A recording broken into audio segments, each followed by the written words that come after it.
తాకట్లో ఉన్న మీ బంగారాన్ని విడిపించి ఆ రోజు ఆన్లైన్ రేటుకి కొంటాం. Sharma gold company.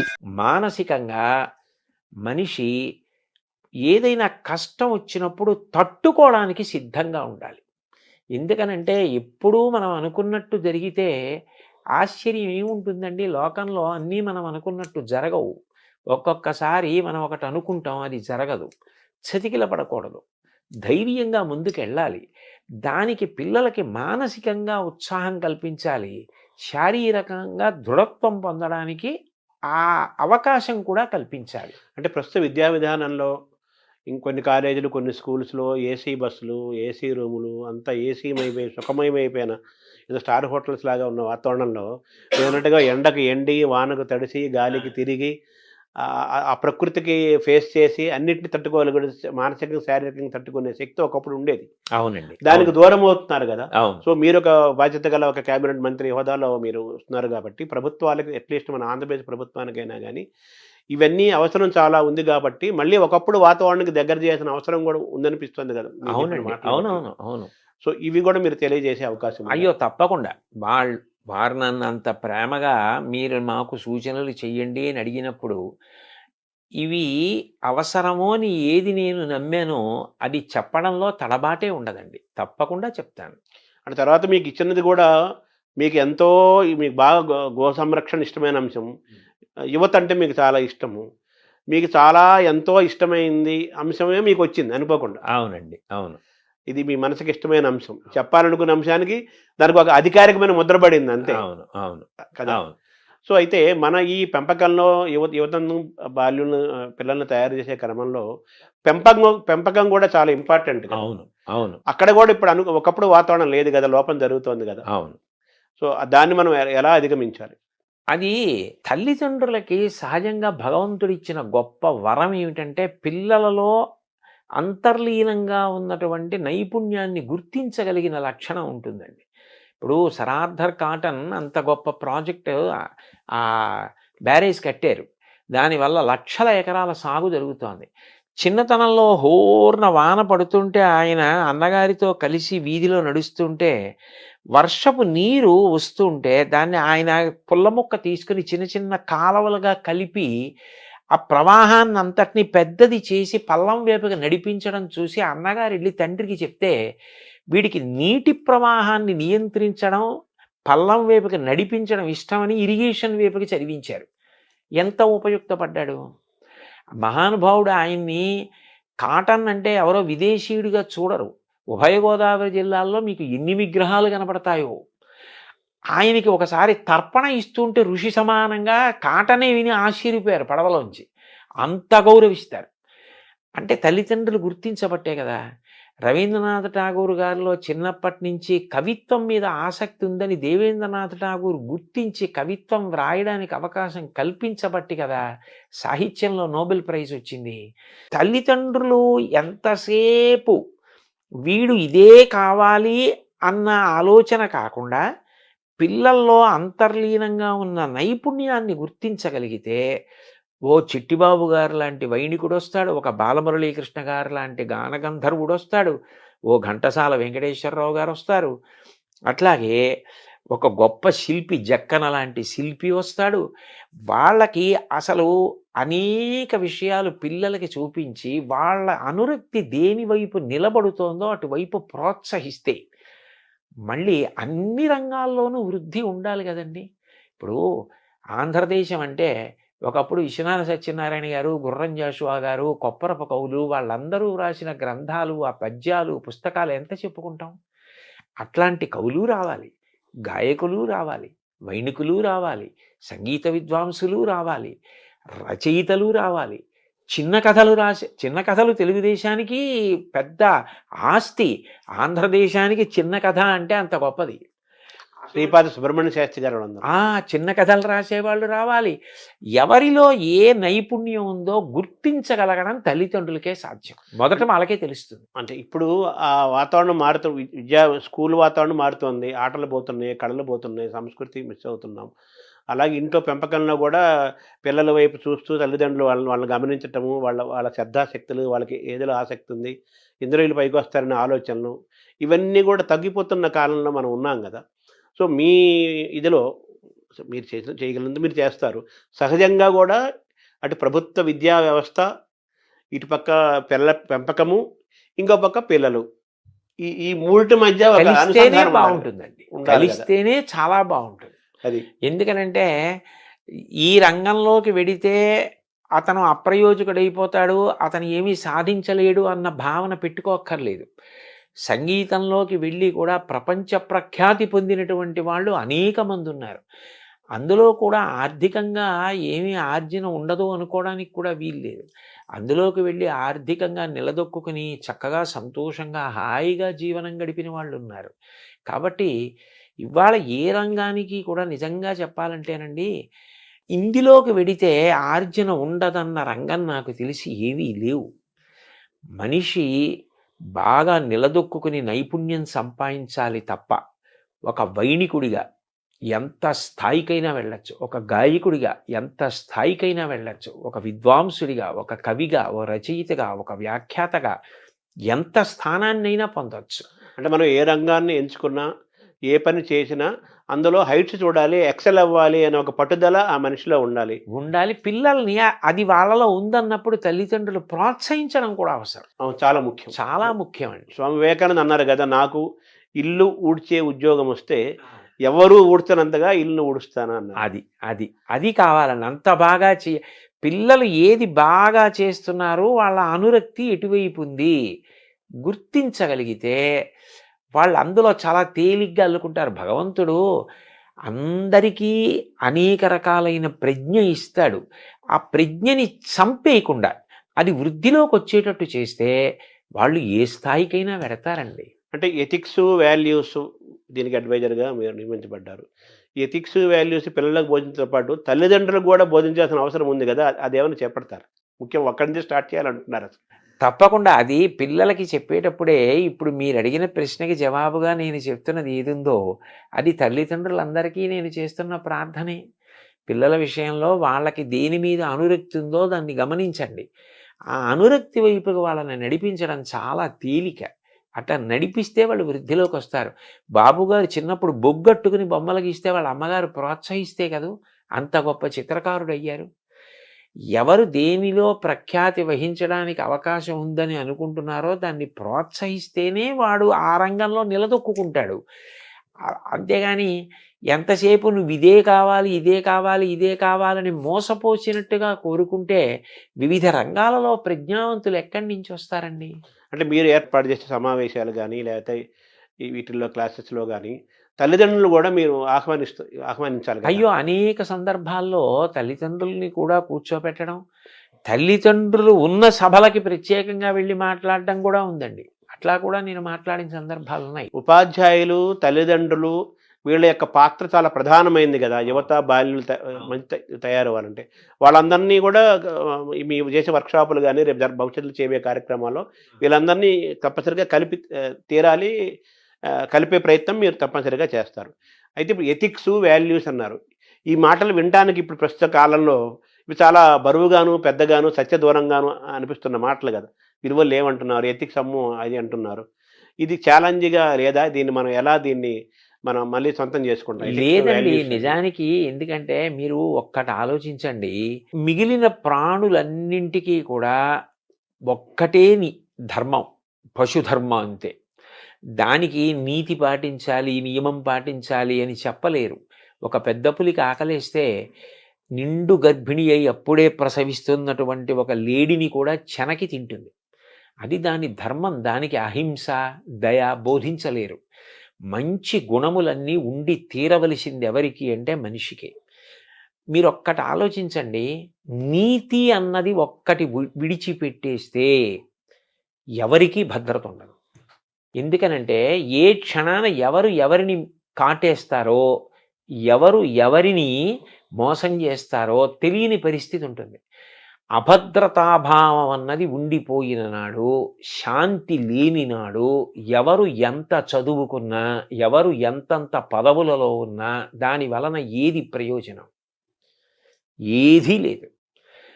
తాను ప్రశాంతంగా ఉండవలసింది, అందరినీ ప్రశాంతంగా ఉంచవలసింది మనిషి ఒక్కడే. ఆ మనిషి నీ జీవులు ప్రశాంతంగా ఉండేటట్టు చేయడం నీతిని పాటించడం ద్వారానే. అది పాటించడం వల్ల అంత పెద్ద ప్రయోజనం ఉన్నప్పుడు అది బరువు అవ్వవలసిన అవసరం ఏముంది? ఇప్పుడు నా కూతురుంది. నా కూతురు బయటికి వెళ్ళినప్పుడు భద్రంగా ఉంటుందన్న నమ్మకం నాకు కలగాలి. వేరొకరి కూతురు బయటికి వెళ్ళినప్పుడు భద్రంగా ఉంటుందన్న భావన వారికి కలగాలి. అప్పుడు వారి కూతురి విషయంలో నేను మర్యాదగా ప్రవర్తించాలి. నా కూతురి విషయంలో వారు మర్యాదగా ప్రవర్తించాలి. ఎవరు మర్యాదగా ప్రవర్తించకపోయినా శాంతి లేదు. ఆ నియమపాలనం చేసి నీతిని పాటించవలసిన వాడు మనిషి ఒక్కడే. ఎందుకనంటే ఒక ప్రాణి వేరొక ప్రాణి యొక్క విభూతిని వాడుకోదు. మహా అయితే ఆహారం కోసం తింటుందంతే. ఏనుగు దంతం పెద్ద పులికి అక్కర్లేదు. ఏనుగు దంతంతో బొమ్మ చేసేవాడు మనిషి. నెమలి నాట్యం చూసి నాట్యం నేర్చుకునేవాడు మనిషి. గాడిద మీద బరువులు మోయించేవాడు మనిషి. గుర్రం ఎక్కి ఎత్తైన ప్రదేశాలకు వెళ్ళేవాడు మనిషి. ఏ ప్రాణిలో ఏ విభూతి ఉంటే దాన్ని వాడుకునేవాడు మనిషి. అయినప్పుడు ఆ మనిషి తాను ప్రశాంతంగా ఉండాలి, చుట్టూ ఉన్న వాళ్ళని ప్రశాంతంగా ఉంచాలి, సమస్త జీవులను ప్రశాంతంగా ఉంచాలి. మనిషి కట్టు తప్పాడనుకోండి, అతని ఒక్కడితో పోదండి. ఏటికి వరదొస్తే ఒక ఊరికి ప్రమాదం, సముద్రానికి ఉప్పెనొస్తే పెను ప్రమాదం. అంటే ఈ జీవ వైవిధ్యము, బయోడైవర్సిటీ అని మనం ఈరోజు ఇబ్బంది పడుతున్నాం కదా, దానికి మనిషి యొక్క మితిమీరిన స్వార్థము ఒక కారణం కదా. అందుకే ప్రతి విషయంలోనూ ఆ నీతి, స్వీయ నియంత్రణ చాలా అవసరం. సముద్రం నేను చిలీలి కట్ట దాటను అని ఓ నియమం పెట్టుకుని చేతకాని దానిలా కెరటం అక్కడ వరకు వచ్చి వెనక్కి ఎడుతోంది. సముద్రం నేను ఎన్నాళ్ళు ఇలా ఉంటాను, ఏడాదికి ఒక్క 2-3 రోజులు నా ఇష్టం వచ్చిన చోట ఊళ్ళోకి ఎడతానంటే, అన్నేళ్ల నుంచి అలా నియమానికి సముద్రం కట్టుబడి ఉన్నప్పుడు కట్టుబడ్డానికి మనిషికి ఎందుకు కష్టం? అంటే ఒక్క మనిషి తప్ప మిగతా ప్రకృతి జంతువులన్నీ కూడా సహజంగా ప్రవర్తిస్తున్నాయి. మనిషే మారిపోతున్నాడు కదా. అంత మారిపోవలసిన అవసరం లేదండి. అయితే అతి తెలివితేటలు కూడా మంచిది కాదు. కాలం మారుతోంది, మేం మారుతున్నాం అంటూ ఉంటారు. కాలం మారడం అంటే కాలానికి ప్రధానం సూర్యచంద్రులు. సూర్యుడు తూర్పును ఉదయించడం మానేశాడా, పశ్చిమాన అస్తమించడం మానేశాడా? ఋతువులు 6 అలాగే ఏర్పడుతున్నాయి. శీతాకాలంలో చలేస్తోంది, హేమంత ఋతువులో మంచు పడుతోంది. ఎప్పుడు ఎలా ఉంటుందో అలాగే ఉంది. కాలం ఎక్కడ మారింది? కాలం ఏం మారలేదు. మనం మారి కాలం మీద నెట్టేస్తున్నాం. మారింది మనిషి ఒక్కడే మారాడు. కానీ ఆ మారడం మంచిగా మారితే పర్వాలేదు. మంచిని వదిలిపెట్టి మారకూడని రీతిలో మారి దాన్ని కాలం మీదకో ఇతరుల మీదకో నెట్టేస్తే తర్వాత ఆఖరణ ముప్పుని మాత్రం మనిషే మొట్టమొదట భరించవలసి ఉంటుంది. ఇప్పుడు మన కరోనాలు కానీ, ప్రకృతి వైపరీత్యాలని అటువంటివి. మనిషి దూరం అవుతున్న కాలంలోకి మనం వచ్చేసాం. ఇప్పుడు ఎథిక్స్, వాల్యూస్ అంటే పిల్లలకి ఈతుకు చెప్పాలంటే మామూలు physics, chemistry, mathematics, economics, history ఇవన్నీ ఉన్నాయి. ఇవి మరి మన పాఠ్యాంశాల్లో తగ్గిపోతున్నాయి కదా. ఒకటి పెద్ద బాల శిక్ష అవన్నీ ఉండేవి, శతకాలు ఉండేవి. మనం తెలుగు వరకు మనం మాట్లాడుకుంటే, ఆంధ్రప్రదేశ్లో మాట్లాడుకుంటే అవి కూడా విద్యా విధానంలో సిలబస్లో తీసుకురావాల్సిన అవసరం కూడా ఉంది కదా. అవి తప్పకుండానండి. ఎందుకనంటే ఏదైనా ఒకటి జ్ఞాపకం ఉండాలి అంటే మీకు పద్యం కన్నా తేలిక మార్గం ఇంకోటి ఉండదు. ఛందోబద్ధమైన పద్యం 4 మాటలు చదివితే జ్ఞాపకం ఉంటుంది. ఇప్పుడు మీరు నైతిక విలువల గురించో లేకపోతే వాళ్ళు జీవితంలో పాటించవలసిన మౌలికమైన నీతి గురించో మీరు ఎంత ప్రసంగం చేసినా అప్పటికి వాళ్ళు పట్టుకున్న కాలక్రమంలో అది విస్మృతికి గురైపోతుంది. ఒక పద్యం అనుకోండి, వాళ్ళకి ధారణలో ఉంటే వాళ్ళు ఎప్పుడు ఏ సందర్భాన్ని ఎదుర్కోవలసి వచ్చినప్పుడు పద్యం స్ఫురణకొస్తుంది. పద్యం స్ఫురణకొస్తే అందులో ప్రతిపాదింపబడిన విషయం గుర్తొచ్చి వాడు ఏది చెయ్యాలో ఏది చేయకూడదో నిర్ణయించుకుంటాడు. అందుకని అటువంటి పద్యాల సమాహారంగా కొంత పాఠ్యాంశంగా ఒక పాఠ్య ప్రణాళిక ఉండి తద్వారా ఈ నైతిక విలువలు పిల్లలు నేర్చుకోవడం అన్నదానికి అవకాశం కలిగితే బాగా స్పష్టత ఉంటుంది. పిల్లలు కూడా బాగా పట్టుకోగలుగుతారండి. వాళ్ళు ఊంచుకోగలుగుతారు, తెలుసుకోగలుగుతారు. అంటే ఇటువంటి విద్యా విధానం రావాల్సిన అవసరం ఉంది కదా. దాన్ని దూరం అవుతున్నాం కదా ప్రస్తుతం ఉన్న వాతావరణం. అది దిద్దుకోవడమేనండి. అదే దాన్ని దిద్దుకుని ఏది చేస్తే పిల్లలకి మంచి జరుగుతుందో అది చేస్తే సరిపోతుంది. తర్వాత గురు శిష్య పరంపర కూడా, గురు శిష్య సంబంధాలు అనేవి చాలా ముఖ్యమైనవి.